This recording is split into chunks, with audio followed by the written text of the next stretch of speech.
can I say as an observation as someone who's come to America a lot, Yeah. a lot of my work's in America, I think the whole prosecution side of the way your judicial system works is fucked up. Oh yeah. Oh, completely. It seems to be once you have a prosecutor interested, they go for it, and there's no scenario where the prosecutor might go, you know what, we fucked up here. Once they've started, sunk costs, they're in. Yeah, they don't care about justice. That's because there's a profit incentive. Okay, that's in criminal prosecutions in the United States that doesn't exist in other countries. Right, so that's the two things I want to know about first. I want to know about that, and I want to know about the incentive structure for someone in the FBI. They spend a lot of money. Why can't they just turn around and say, we can't find this person? Why do they have to? It feels like sometimes having a prosecution is more important than finding the culprit. And that's exactly what's happened here. So, I 100% agree. Like, for instance, DoJ, the Department of Justice, they keep statistics on the number of convictions like it's some sort of baseball batting average or something like that, or runs scored, right? That to me alone says you got a problem, because you're counting numbers of how many convictions you got, which doesn't equate to justice. Exactly. Right? And that's bullshit. I think this case makes me think that there should be a law where it's illegal for federal prosecutors to go work for private companies that they used for vendors on their case, because Chainalysis has hired one of the prosecutors from this case as their senior legal advisor. Another criminal investigator on this case, there's so much stuff in this case that blows my mind, that looks like so corrupt and dirty to me. There's an IRS criminal investigator on this case named Aaron Bice, and he's on this case in 2015, and he's the main sort of point of contact with Chainalysis. And to me, he looks like one of the guys that Chainalysis, Jonathan Levin, uses to establish their contracts at DOJ, get their contacts at DOJ, and get these really lucrative contracts, which now they've got a revenue stream of about $330 million a year. So Aaron Bice is working on this as on my taxpayer dime, working as an IRS criminal investigator. He starts a private company while he's a criminal investigator on this case called Exigent LLC, right? Somehow we haven't gotten the discovery on this. We're asking for it, right? Somehow this private company starts working on the case as a forensics company. Now, when Roman is arrested in April of 2021, the government's been talking to the press now for a couple years, mainly Andy Greenberg from Wired. Wired runs an exclusive before DOJ even issues a press release. And in that exclusive, they quote our friend, Jonathan Levin. He's not my friend. No, I know he's not my friend. I say that like highly ironically. But he's very clever. He's a very, very clever man. And I think he's the man who's seems to me mainly behind the marketing and the networking and turning Chainalysis into the blockchain forensics juggernaut that it is. He's very coy. He doesn't say in his quote, he doesn't say, oh yeah, Chainalysis has been working on this since 2015. You know, he doesn't even mention Chainalysis. What he says is, this proves that this type of blockchain forensics works. The next day, when DOJ issues its press release, now mind you, DOJ's got a budget of $44 billion, right? And if you're looking for investors, right, getting your name mentioned in a DOJ press release that your company is the one who helped nab the bad guy is huge, right? All the investors are going to look at that as proof of concept, right? Exigent LLC gets prominently featured at the top of all the thank yous before, all these United States Attorney's Office, the Swedish law enforcement, everything. They thank Exigent LLC. 5 months later, Chainalysis buys Exigent for what must have been millions of dollars. They're not telling us. Exigent now has a revenue stream of something like $10 million from the United States government. And then 2 to 4 weeks later after this press release, Chainalysis does a Series E fundraising round and raises $150 million. Okay, what's that guy? Andy Bison? What's his name? Aaron Bice. Aaron Bice. Okay, and that was the company he set up. Yeah, he set up while he was working for the public as a public servant, as an IRS criminal investigator. He actually dusted off an LLC that I think he'd started in college that had been doing nothing. And then he uses it on this investigation, and then he basically cashes out. All these different places in the investigation, you see people cashing out. Okay, but was he working as a public servant at the time of creating the company? Yes. He was working for the IRS. On this case. He was investigating this case. What do you think he made salary-wise? I wish we knew. We've You know, got like I think Oh, you for make the- six for the figures, IRS? like middle six figures if best, like so anything what 2 to 400,000. Not even. You probably make like 120, maybe. I don't know. I 120. never. Okay, so like selling a company for millions is life changing for Yeah. everyone. Yeah. But And we don't so- see those contracts, and Yeah, the government they're isn't not showing us any us of the that stuff. contract. They're trying to tell. They're like, oh no, pay no attention to the man behind the curtain. They've made a motion to try and stop us from arguing the careerism and the profiteering at trial because we're like that's key to the confirmation course. bias here. So that's not out in discovery yet. No, they're like sandbagging us on that. We don't have all the communications with like chain analysis. We have They- barely what- anything from chain analysis. What I think happened with these guys is they did not expect this to go to trial. Like just like sloppy crap all over the place. They did something, I can't believe this case. They did something so fundamentally wrong, in my opinion. It's something that you're taught in legal ethics in law school. And that is if you cannot represent a party in a case that you are a material fact witness Oh, in. this is a good one. And so this case starts with this FBI analyst on the Russia desk in Philadelphia, DOJ, named Catherine Alden Pelker. And in 2014, she writes this intelligent analyst memo on Bitcoin fog about what a scourge and threat Bitcoin fog is. And it gets distributed on whatever their intranet at the FBI and everything. And her name's all over this, right? This is like her baby, right? In 2016, she graduates from Georgetown Law School, which is in Washington, D.C. It's an excellent law school, right?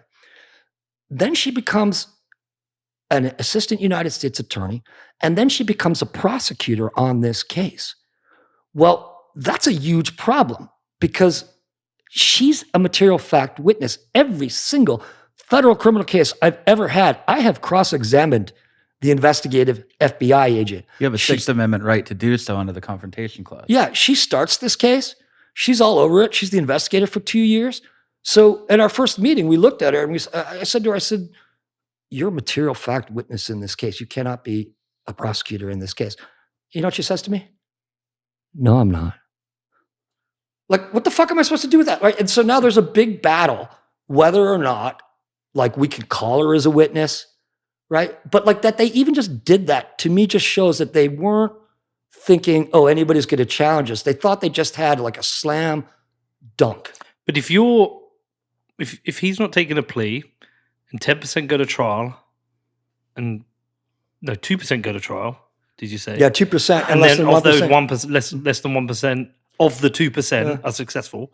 So 99% are prosecuted of those 2%. 99% conviction rate. So if you're going for a 1% of a 2%, you must think you've got a slam dunk.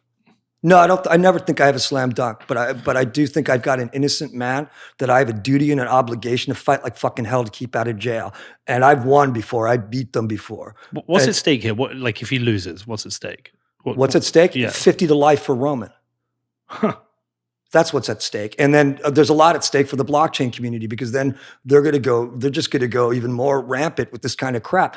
Ask yourself, why are we even in Washington, D.C., which is a place that he's never been to. He's got no family or friends and never done any business in. And there's absolutely no evidence that he ever did anything in Washington, D.C. The government, through this case, is trying to expand its jurisdiction globally through the internet just by interacting with a website. So what they did here is in 2019, this case is going nowhere, right? It's dead. They've spent all this money. And at this point in time now, Pelker and these people involved with it have now like risen.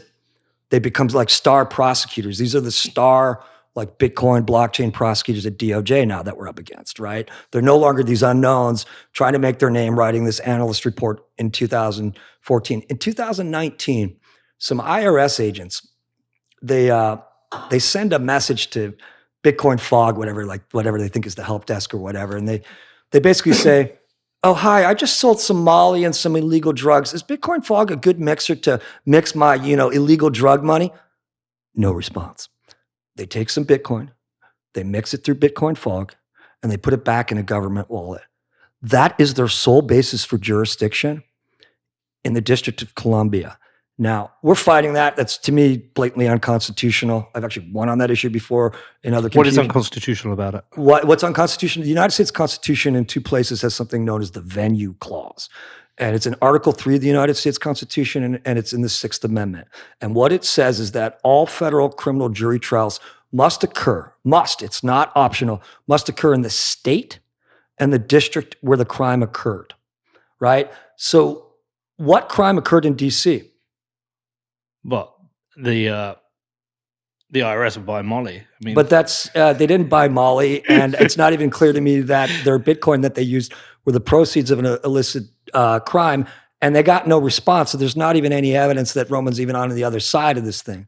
Now, what should scare the fuck out of everybody involved with Bitcoin here is if that's accurate, if they can get federal criminal jurisdiction by simply doing that, that means that any prosecutor in the United States can sit down at a laptop, go to your website or whatever they interact with, type out a message, you don't know about it, and then they can arrest you and try you in Wisconsin, in DC, in Boston, in Texas, in Podunk, Louisiana, right? What they're essentially doing here is, like Mike is saying, is they're claiming universal criminal jurisdiction over the internet based on their unilateral acts. Yeah. That's fucked up, and that's really dangerous. Okay, so what evidence do they have? There must be something somewhere that's put a target on it, something. So that's a very interesting question. A couple weeks ago when we were in Mexico City talking about this, it dawned on me why this investigation gained this primacy. And it starts with Chainalysis. Chainalysis seems to be the first piece of evidence that they went after, and it seems to be the main piece of evidence that they're relying upon. It appears that the government requested from Chainalysis to do some tracing from the Bitcoin fog transactions to try to figure out, okay, where were the earliest transactions? In order to do that, they used this complicated and I think misguided approach of clustering a whole bunch of addresses that are related to a particular transaction, and from that trying to determine, which transactions were going into it. It's called a clustering methodology. And when Chainalysis turns over their clustering methodological report to the government, they identify a trace of transactions that through which they accuse Roman of moving funds through several different accounts in order to pay for a registration for a ClearNet website called www.bitcoinfog.com. This is the only way that the government is even trying to tie Roman to all the accounts that are indicated are the operators of Bitcoin Fog. And this transaction, I'll take it from the payment. The payment for bitcoinfog.com, which was hosted by this company called High Hosting, it was paid from an account registered for shorement@hotmail.com. Shorement@hotmail.com is the email address affiliated all over the place with Bitcoin Fog. It's affiliated with a Bitcoin Talk forum post under the pseudonym Akamasheti Omadetu, which means Happy New Year in Japanese. It's affiliated with the Twitter account for Bitcoin Fog. It's all over the place. Whoever has shorment.hotmail.com is probably the creator of Bitcoin Fog. Mm-hmm. Now, the government finds the Liberty Reserve account, which is using US dollars to pay High Hosting for the hosting services provided at bitcoinfog.com. And they allege that it went to get to the Liberty Reserve account under Shorment, it went through ARM Exchange. And before that, it went through, what was it? RU Rambler, Rambler at RU or something like that, a Russian email address. And that's the Mt. Gox account affiliated with this Russian email address. Before that, they're alleging that it came from a very interesting email address, which we'll get to in a moment, called nfs9000.hotmail.com. And then the trace goes to, and this is in the complaint. This is in the criminal complaint. They have an unidentified address that we have tried to look up, doesn't appear to exist, and it has a big piggy bank and a question mark on it. The government doesn't even know what this is. It's the first step in their trace. This is the first step in their trace. And then before the piggy bank, you have Roman's account at Mt. Gox with his, proper email address that's all KYC'd and everything. So there's a big break at the piggy bank with a question mark on it, tying the government, tying Shorment and these other addresses to Roman Sterlingov. Right. So they've gone Kraken, Bitcoin. No, not Kraken. Kraken. This is 2011. This is pre-Kraken. So what they're saying he did in October 2011 is that he paid for the DNS registration for the bitcoinfog.com, normal internet ClearNet site, which isn't illegal.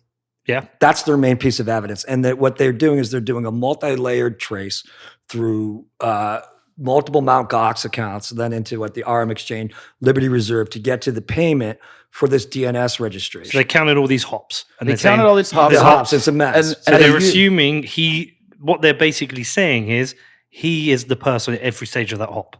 That's what they're alleging. That's what they're saying. But the first stage of the hop in the criminal complaint, as Mike said, they've got this image of a piggy bank with a big question mark. And What does that mean? What do you mean? It means that they can't trace it. It means that they're chain analysis. guessing, right? They're guessing. And we've had the people we've got tracing this shit are like, what the fuck is this? This is all over the place. There's nothing. This is completely arbitrary. And the key point with this, it is completely legal to register a domain name for a website. There's no evidence that he set the website up, that he ran it. No, of course. But that would at least point towards some kind of evidence. If you had something more. Yeah. If You had something more, but the problem is you don't. You want pieces of if you want to have a successful prosecution, you want pieces of Sure. what's slam dunk or pieces of a jigsaw. But what they've reverse engineered their way back. Yeah. Then they've got to a point where they can't make the hop, and they put Roman behind And that. then they guess. Yeah, and then they guessed. And then I'll just go through the other, like what they considered. I don't even really consider evidence. So there's that October 2011 DNS registration. They say that he made, and our tracing guys don't think this matches. Our tracing guys were able to find at least 6 different other outcomes that could come from a tracing analysis like that. So rather than going back to Roman, there could be at least 6 other steps or results. And then before that DNS registration, by the way, they ignore the re-registration of that DNS, and I think in like 2014, 2016, they completely ignore it.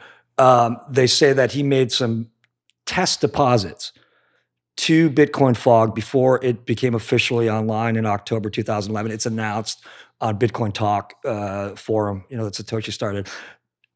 Our tracing people can't match that. But again, so what? Because an important point here, and we got the court to say this in this case, is mixing Bitcoin is legal in the United States. This is huge because this money is the first laundering time. is not. It's the first time an Article 3 judge in the United States has come out and said mixing is legal. Right, go back a second. When did the judge say this? What case? This is our case. Like we'd actually been looking for case law to say that, and we couldn't find it. And then when we had, they seized all his money. That's why we're going around with our tin cup, right? They seized all his money, which is a little under like 2 million. Now it's like under $1 million. Again, he doesn't have the profits he should have if he was operating this thing. Mm-hmm. So I just lost my train of thought. Dropbit.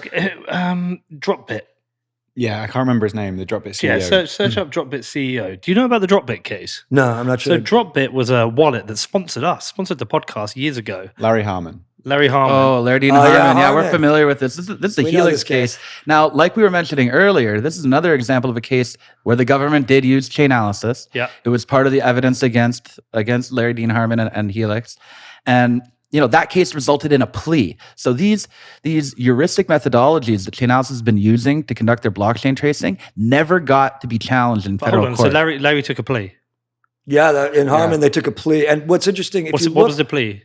What? What did he plead? Like, I don't know I know he pled guilty. I don't know what he got, like what his sentencing was. But they had other evidence that he had been laundering money through his mixer, and they were able to show because he took a picture by accident with his Google glasses, and that was the key piece of his evidence. like the admin panel on his laptop, and that's a key difference in this case than all the other cases. All the other cases have some kind of corroborating evidence.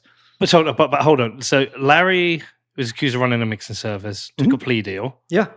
But now mixing is legal, but is the way they prosecute it to call it laundering by virtue of you having that. If you don't know what money's coming in and going out, you could be, by virtue of having it, be laundering under their description. I think there's a difference we need to identify here, and that's operating a mixer and letting money laundering occur on your mixer is one thing. But as a user who's not laundering anything and just using the mixer, that's what we got was determined as legal. Yeah, because this is purely custodial mixing. Hold on. So using a mixer is legal. Correct. Yes. So as a user, unless you use it to launder money. Yeah. Operating a mixer is legal. Yes. Unless, now here's where it gets a little more complicated, right? How do I know if someone's ordering money for? And that's what the government is arguing. They're saying, they're asking for in the jury instructions, which are the instructions that get read to the jury before they go deliberate. They're asking for what's called a willful blindness instruction. In other words, you knew that this was probably going to get used for money laundering, but you just turned a blind eye. And so you don't get to be cute like that, but it's not illegal to operate a mixer per se.